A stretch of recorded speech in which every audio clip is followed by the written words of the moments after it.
Today, opening ng MC3D Marikina natin mga tol. Sa first round. Solid restaurant dito. Busog pa ako. Tatlong pansit canton. Si mushroom. Order lang bro. Pumasok. Uy. Palista kay Emma. Uy. Uy, ang bilis ah. Ayos ah.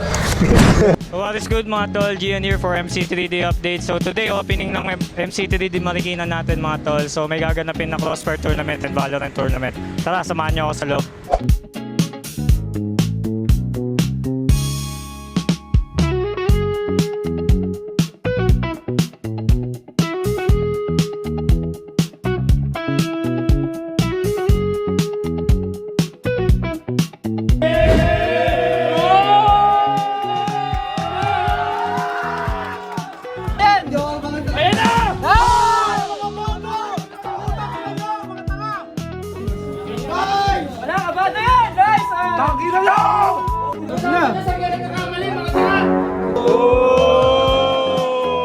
Boss, anong masasabi mo?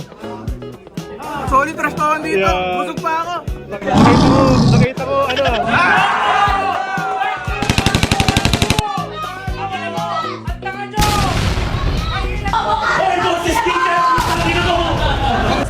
Kung tayo nasasayaw ko pre. Kayo maglag, ha.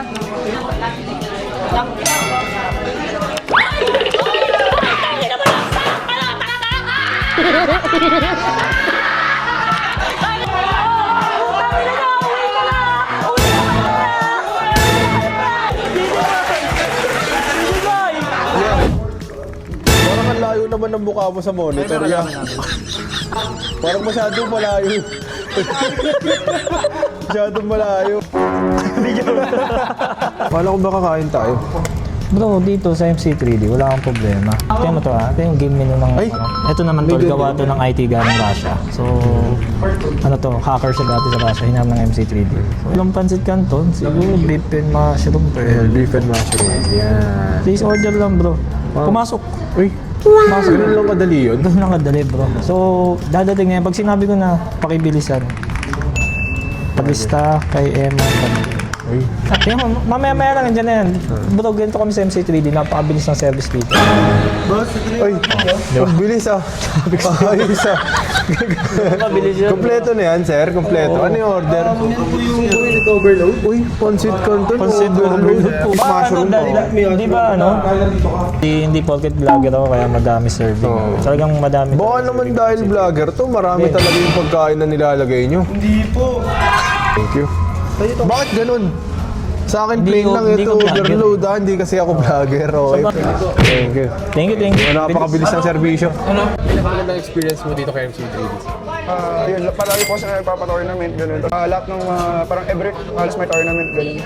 So, goods. Meron kang isa-shoutout. Shoutout sa girlfriend ko. Yun. Ang tamis, anong pangalan? Alaysa po.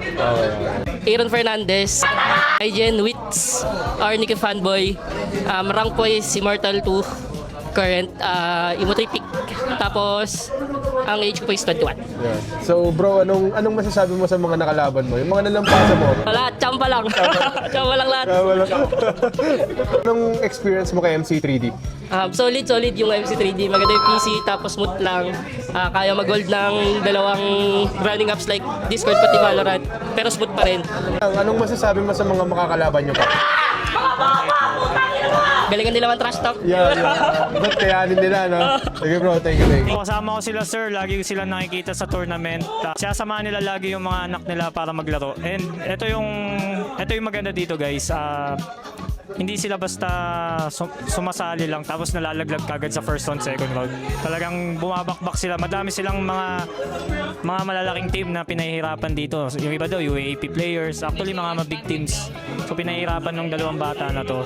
Siyempre, bukod sa sipag nila maglaro, dahil din sa suporta ng mga tatay nila. So, sir, pwede ba magpakilala po kayo?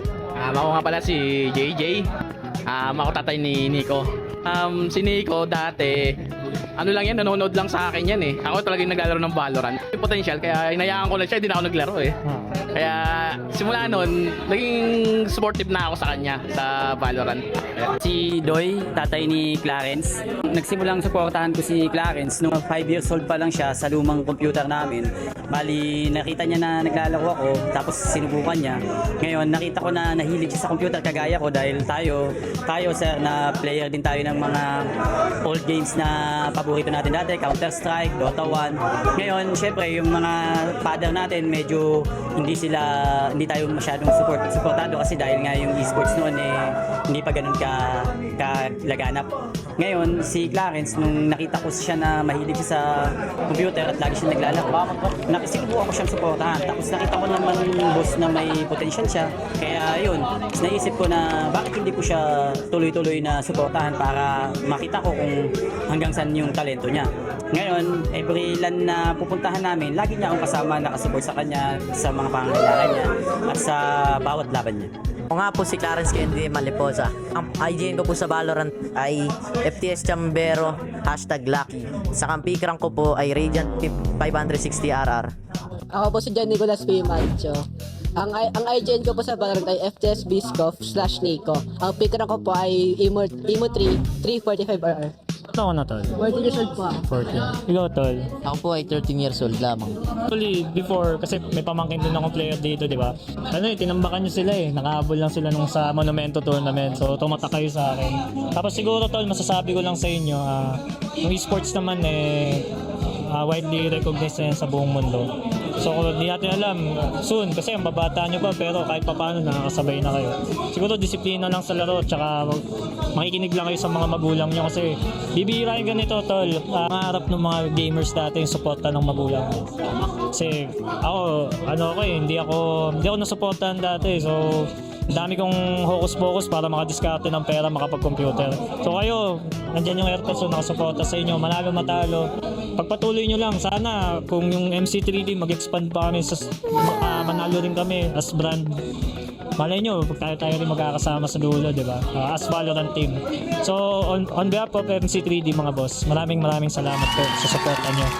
At sana sa iba pang tournaments, magkakasama tayo. Hanggang sa magkaroon kami ng esports team, astig to kung kayo yung mga kasama namin. So, grind lang mga tol, pero maging responsible gamer kayo lagi. Maraming salamat mga boss.